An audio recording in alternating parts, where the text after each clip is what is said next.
እናቴ ከክብርት ይታይሽ ወርቄ ከአባቴ ከክቡር በላይ ፈንታ አበሽካን ተወልጃለሁ። አበሽካን ጊዮርጊስ ክርስትና ተነስቻለሁ። ዳንግላ ወረዳ። አሁንም ያንን ቦታ ገዳም አድርጌ ያስተዳድራለሁ። ታላቁ አባቴ ደግሞ ሙሌ በላይ የሚባል ክርስትና ያነሳኝ ያለቃ በላይ የስልሳው ልጅ እሱ ክርስትና አንስቶኝ አስተምቆኝ ከዚያ በኋላ በ4 ዓመቴ ወደ በ3 ዓመት ገና ጸንሳለሁ። ጊዮርጊስ ቸፈር ወረዳ ትንሽ ጊዜ ቆይተናል። በ5 ዓመቴ ወደ ናዳ ማርያም መጥቻለሁ።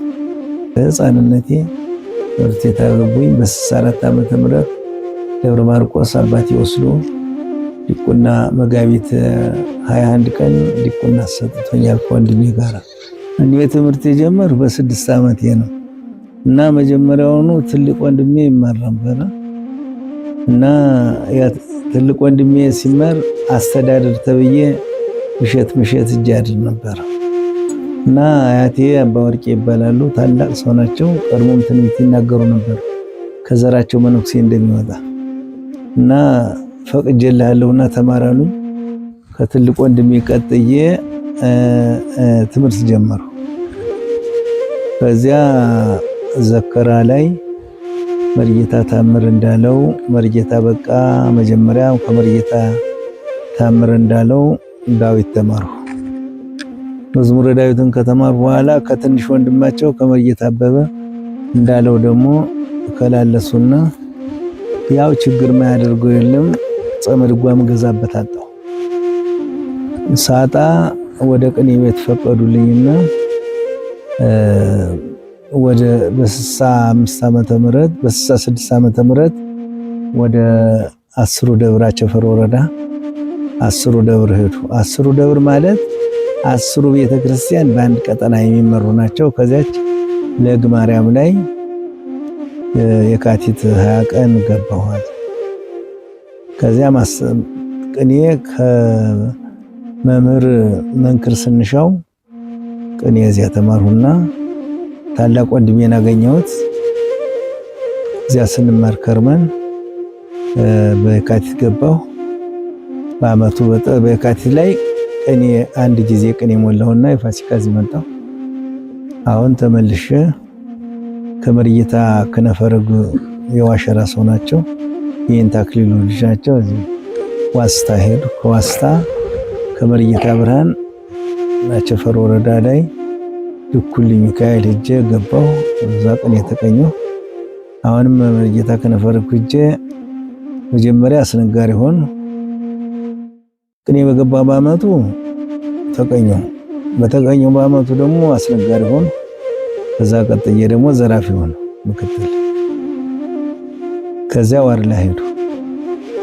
ዋርላ ሄጄ ከየንታ ወልደ ሰንበት ደግሞ ሜዛ ተክለ ሃይማኖት እዛ ስማር ቆየሁና የፋሲካ ተመልሼ መጣሁ። ዋርላ ቅኔ ልማር ብዬ ነው መጥቼ ከየኔታ መንክር መጣሁ። ተማሪው በዝቶ ነበረ። ተማሪ አይቀበሉም ነበረ።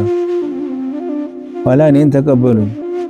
ምንድነው አጓይ ባይቤን የተቀበሉ ሲሏቸው አይ እናንተ ቄሱ ናችሁ ነው የምትቀሩ፣ እሱ ግን ታላቅ ጉባኤ አስፍቶ ያስተምራል አሉ። ለግ የነበሩት የኔታ መንክር ስንሻው እንደ ነቢያት ትንቢት ይናገሩ ነበር። እንደ ሊቃውንት ምስጢር ያራቅቁ ነበር። የኔታ መራዊ ልጅ ናቸው። ዋርላ ቅኔያቸው ዋርላ ነው። እዛው ከረሙ። የኔታ ተወው ነበሩ። ዛሬ ባህር ዳር አሉ።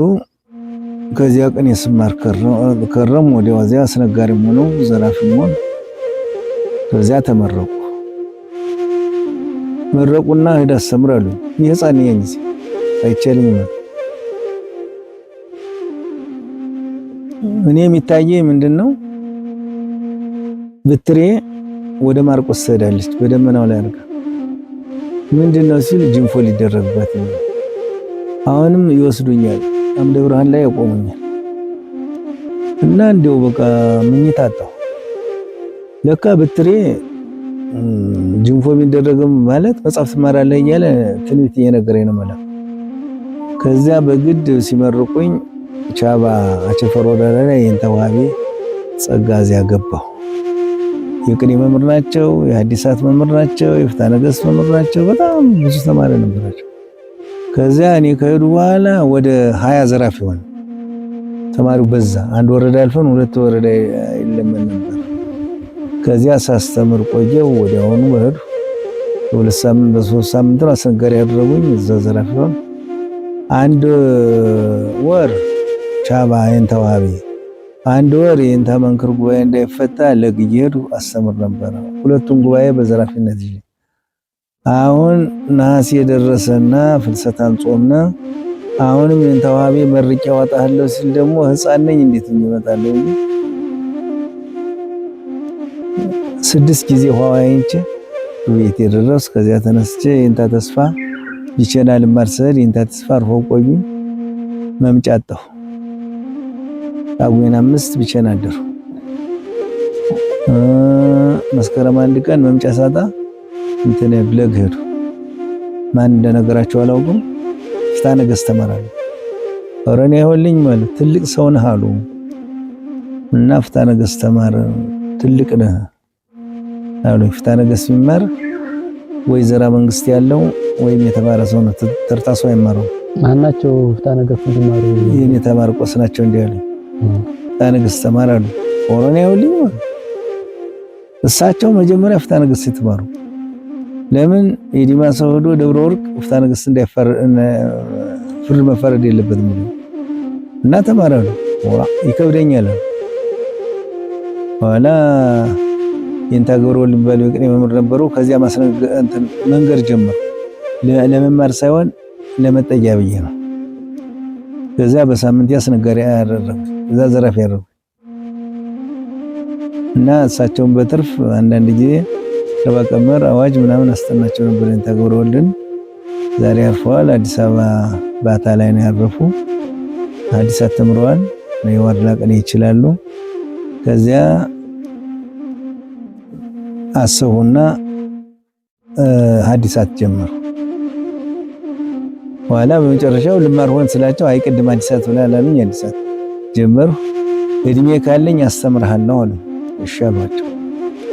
ከዚያ ሐዲሳት እያስተማሩ የእንታ ገብረወልድ ሄዱ። ሰፊ ትምህርት ቤት ነበር። ቅኔ ያስተምራለሁ በትርፍ ሰዓት።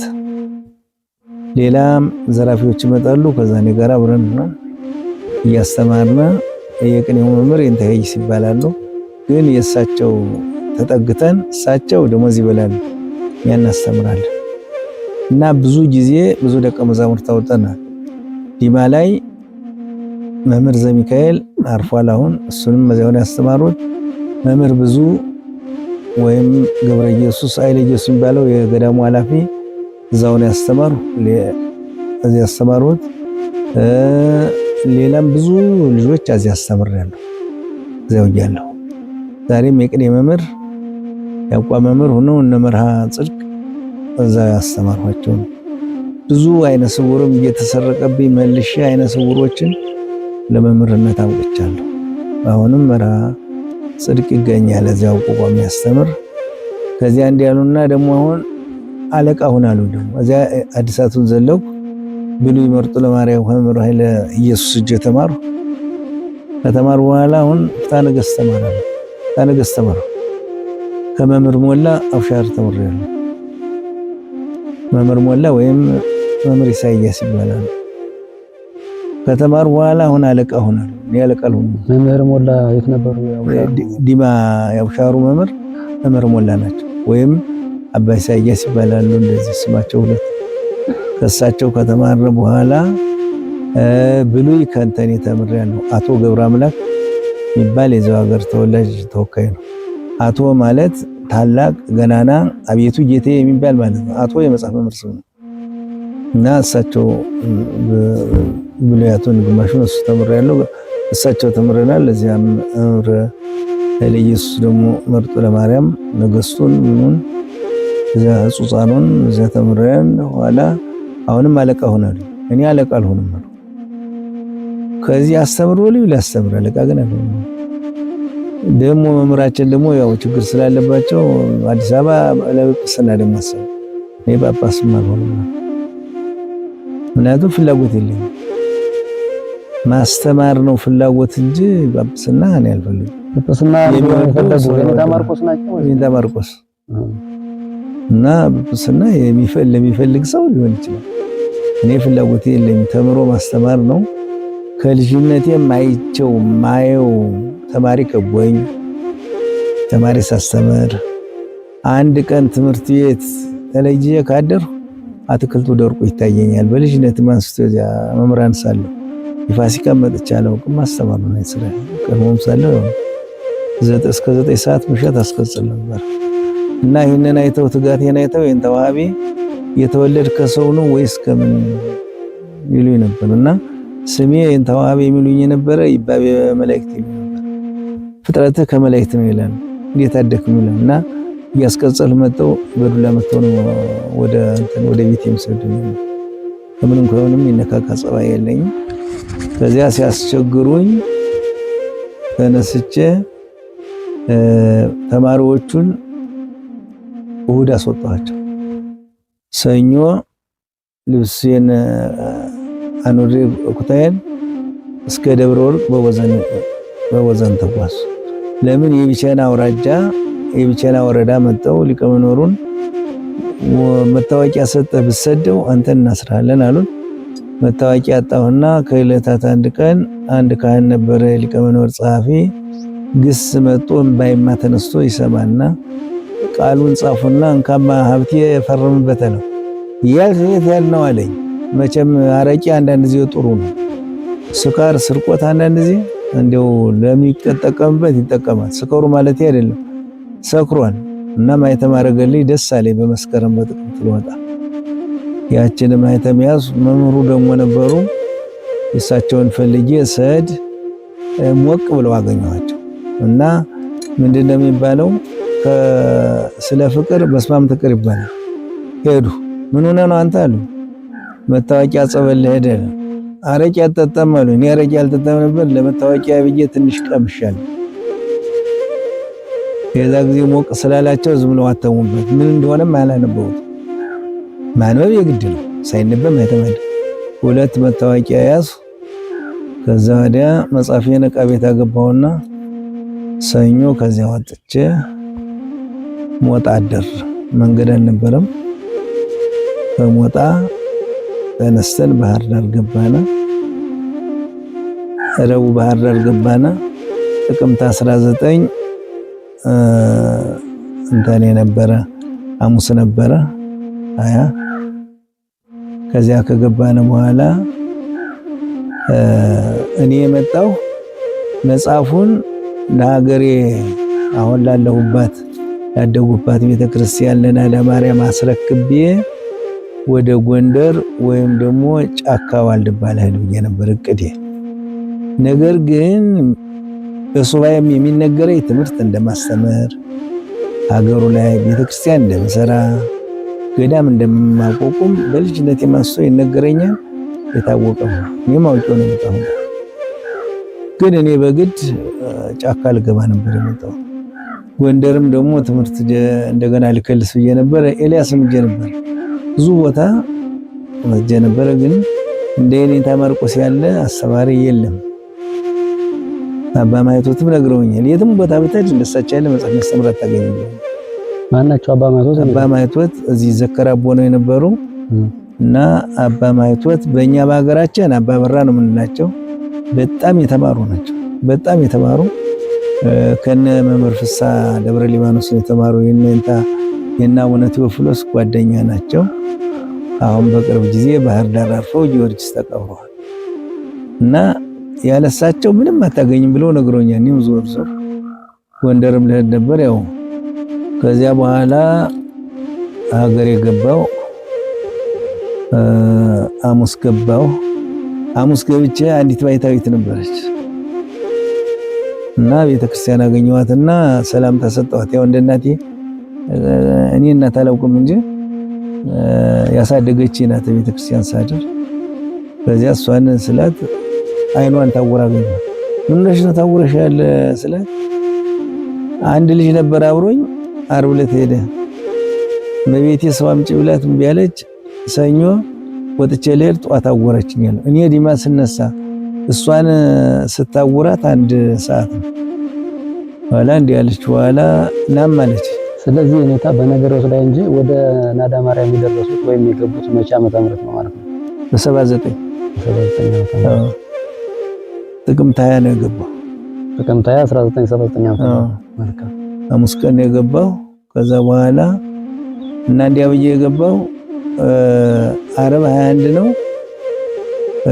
ቅዳሜ 22 ከኛ ከገዳሙ በስተምስራቅ ኡራ ኢየሱስ ሲባል የአቡነ ዮሐንስ ገዳም አለ።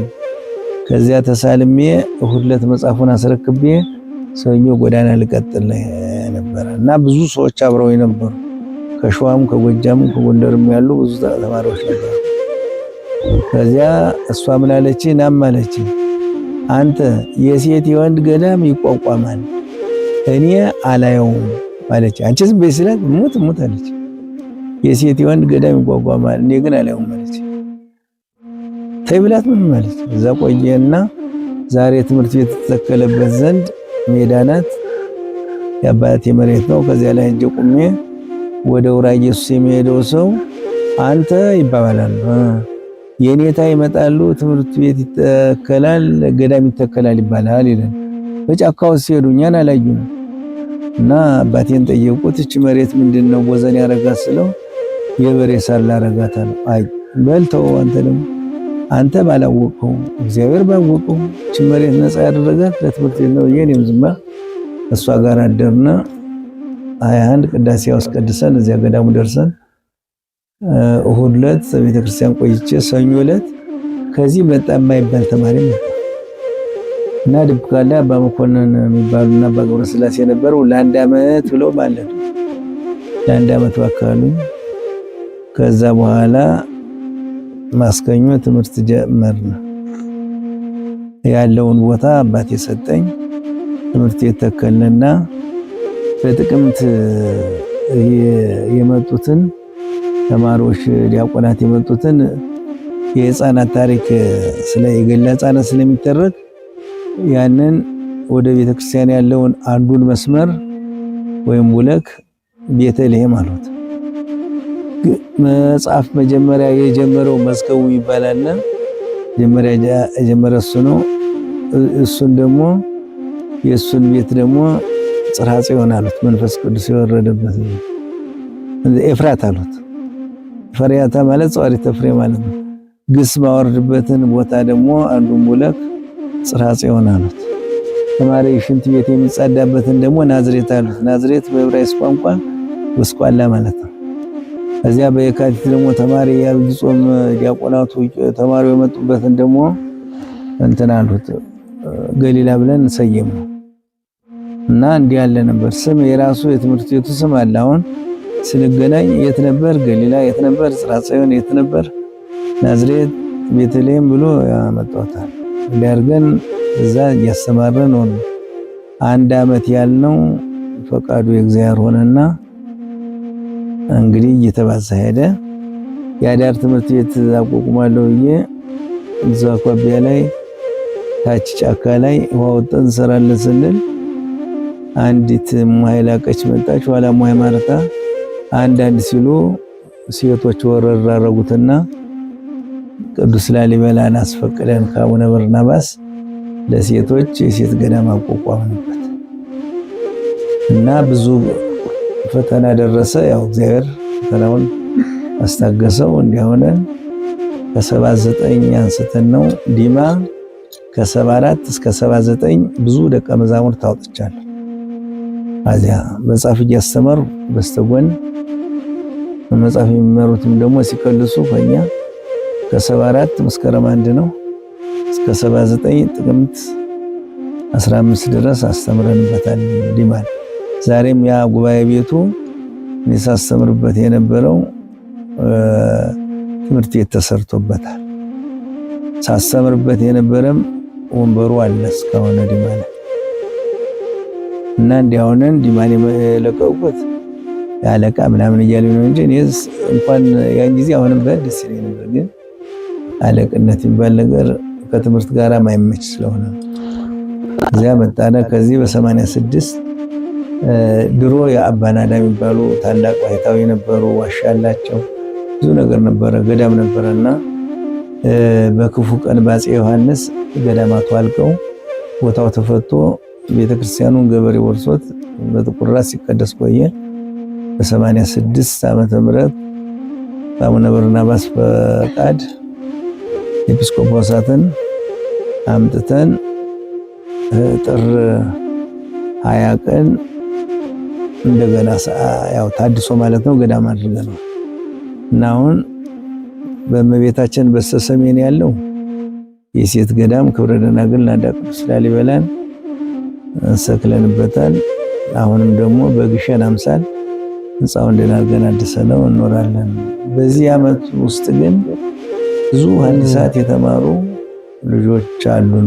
ወንድሞቼ አብሻርም የተማሩ ታነገስ የተማሩ በቅኔ የተመረቁ አሁን አንድ እንትን ብንል አዲስ አበባ እነ መምህር ቀለሙ እነ መምህር ተስፋ አሁን ወደ ውጭ ሄዷል እንጂ እነ መምህር እንትን አይምሮ ሌሎችም ብዙ ናቸው። እነሱ ብቻ አይደሉም ተመርቀዋል። ባህር ዳርም እነ መምህር ዮሴፍ እንተኔም እሱ እነ መምህር በትሩ ምራዊም እነ መምህር ዮሴፍ እንተኔ እሱ ሰናይ እነ መምህር ይትባረክ ዱር ቤቴ እነ መምህር ኪዳነ ማርያም ባህር ዳር እነ መምህር ጻድቁ ሀገረ ስብከት የሚሰሩት ሜጫ ላይ እነ መምህር መልከ ጼዴቅ ሜጫ ወረዳ ኮሶበር ደግሞ እነ መምህር ስሙር ዞን ሀገረ ስብከት ነው ያሉት። ሌሎችም ደግሞ እነ መምህር መዝገቡ ታላቁ መዝገቡ እነ መምህር መሰረት ከዚህ እስከ አፋር ሀገር እስከ ውጭ ሀገር ብዙ ተማሪ አስተምረናል። እግዚአብሔር የተመሰገነ ተማሪ አደጋ ደርሶናል ነው አስተምሮ ነው ደግሞ በሞትም እንኳን የተለየ ምን ወዛት የለም። አሁን እያስተማርናልና አሁን እድሜ ካገኘነ ደግሞ አንደበታችን ስለሚዘጋ ላስተምር አሳባለኝ። መምህሬ ሹመትም እምቢ አለ ጵጵስና አለቅነትም እምቢ አለ ብለው ወረቀት እንግዲህ አዚያው አስተምር ብለውኛል እና ይሄንን ግዝት አልፈቱኝም። ስላልፈቱኝ አሁንም እያስተማሩ ነው። እኔ አስተምራለሁ። ያው ተማሪውን ድንግርግር እንዳይል ብለን ነው እንጂ የዋሸራ ቀን ይማራል፣ የዋድላ ቀን ይማራል። በዋድላ ግስ እናወርዳለን። የጎንጅም ቢሆን ደግሞ እንደዚያው ተማሪው እንዳይከብደው እያለ ያው እናት ለልጇ ዳቦ ስትሰጥ ቅርፍቱን ከልታ ልብልቡን እና ደብለቅለቅ እያደረግን እናስተምራለን እና እግዚአብሔር አንደበት እስከሚዘጋ ድረስ ለማስተማር ሐሳብ አለኝ። ያ የሱ ስራ ነው። ብዙ ነው እንጂ በዓመት ክረምት ወይም ደግሞ በዚህ ወራት አሁን ከ300 እስከ 500 ተማሪ ይኖራል። ሌላም ደግሞ በ82 83 በነበረው በአገሪቱ ወቅት የማንም ትምህርት ቤት ተማሪ ሲታፈስ የኔን አልነኩም። አካባቢ ያሉት ሊቀ መናብርቶች ስነግራቸው እኛ ሄደን ስናልቅ ነው እንጂ ሰውን ተማሪ የሚነካ የለም ብለውን ተማሪ ቤት ችግር አልደረሰንም በዚያ በደርግ ጊዜ። አሁንም ደግሞ በኮሮናው ጊዜ ደግሞ ኢትዮጵያ ኮሮና ትላለች። እንግዲህ ኮሮና ምን እንደሆነ አናውቅም። ያን ጊዜ ደግሞ አሁን ይፈታ ሲባል ደግሞ አይቻልም ብለው እንኳን ያቋቋሟት ከተማም ራሱ ገበያ ሰኞ ነበረች። ሰኞ፣ ማስከኞ፣ ቅዳሜ ሆኖ እንኳን ሊፈታ አሁን በወቅቱ ባለው ግርግር ብለውን ነበረ። አልተፈታ። ተማሪ ይማራል፣ ይሄዳል። ከትግራይ ይመጣል፣ ከጎጃም ይመጣል፣ ከጎንደር ከወሎ ይመጣል፣ ከሸዋ ይመጣል፣ ተምሮ ይሄዳል። አገዎች ይመጣሉ። አማርኛ መጀመሪያ እናስተምራቸዋለን። ከዛ በኋላ ግዕዝ ተምረው ቅኔ ተቀይተው ይሄዳሉ። ከትግራይ ይመጣሉ ተምረው አማርኛ እናስተምራቸውና ከዛ በኋላ ግዕዝ አጥንተው ተቀይተው ይሄዳሉ እና ብዙ ተማሪ እናስተምራለን። በቀን ተቀምጬ እስከ 300 ተማሪ ማስነገር ይችላል። የማስነገር ችግር የለኝም። 400 ቢሆን ማስነገር ይችላል። ተማሪውም የኛ ተማሪ ክርክም ያለ ነው። እንዲህ መንዘባዘብ መጎተት ንባብ ያለው ቀድሞ እንደተማረው መጽሐፍ እንደሚያነበው ክርክም ያለ ነው የሚያነው እና ወደፊት የሚያሳስበው የቅኔ ንባብ እየጠፋ ነው ያለው። ወደፊት የሚያሳስበው በሀገሪቱ ላይ ትልቁ አደጋ ምንም በየቦታው ላይ ሐዲሳት አስተምራለሁ እያሉ መጀመሪያውም ጠፍቶ መጨረሻውም የጠፋበት አለ። ሰው እንዳቅሙ ስራ ነው የዲያቆን ሰውን ወረነ ነው እና እንደዚህ የሆነ ነው ችግር ያለው እንጂ ሌላ እኔ ችግር የለኝም። አሁን ማስተምራለሁ። መልካም። ስለዚህ አሁን ጉባኤ ቤቱ ያለበት ሁኔታ ምናልባት አሁን ካለው ነባራዊ ሁኔታ አንፃር የተሻለ ተማሪ ቁጥር አለ ቢባልም ወደፊት ምን እንዲሆን ታስቧል? ቅድም እንዳልኩት ጉባኤውን ቤቱ እንዳየሁት እየፈረሰ ነው፣ እየወደቀ ነው። ሌላ አዲስ ጉባኤ ቤት ተጀምሯል። ስለዚህ እዚያ ጉባኤ ቤት ላይ ምን ጉባኤ ቤት ነው መትከል የሚፈልጉ? እኔ አሁን ያንን አዲሱን ይሄ እዚህ ላይ አለ። አዲሱ ጉባኤ ቤት ወደ 16 ክፍል ነው። አንዱ ክፍል 60 ተማሪ ይዛል። አልጋ አለ፣ ፍርናሽ አለ። ምዕመናን አወጣጣው የሰጡን ከዚያ ላይ አሁን የፈለግነ ብሉይ ሐዲስ ሊቅ መጽሐፍ መነኮሳት እንዲካድበት ነው ያሰብነ። አብሻሩንስ ባንገድፈው ግድ የለም። አብሻር የተማረ ሰው በሽተኛ ነው የሚሆን፣ ወደ ሌላ ነገር እየሄደ እያስቸገረ እኔም እንግዲህ አላስተምርም ብያለሁ እና ያንን አስበናል።